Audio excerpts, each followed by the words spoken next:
Ja,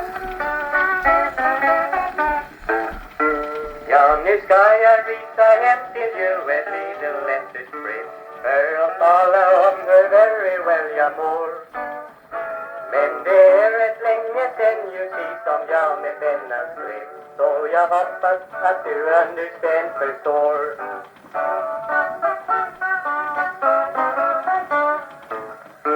Många dagar har varit slut sen dess jag for från stridens slätt, men jag lover dig nu, my little friend.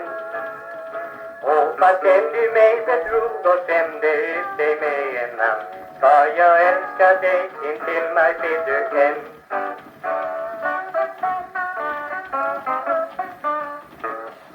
Jag är frisk och kry till hälsan och jag har ett ganska bra. Utan skryt är jag already ganska rik. För jag tjänar ganska very much med dollar varje dag upp på Warner Johnsons factory-fabrik.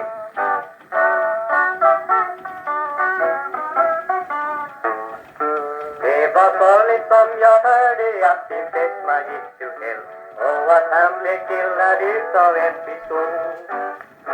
För han kom i bråk med sailors när han gick till land en kväll. Ja, så går det till i staden med behov.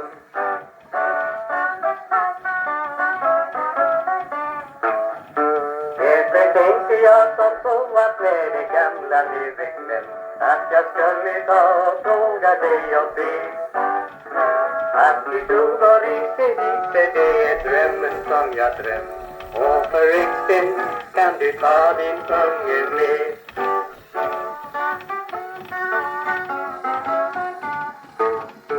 Men nu slutar jag och hoppas att du tar och skriver hit fortast möjligt och adressen min den är 90-tals i Anderson 604 till Main Street, Minneapolis, Minnesota, USA.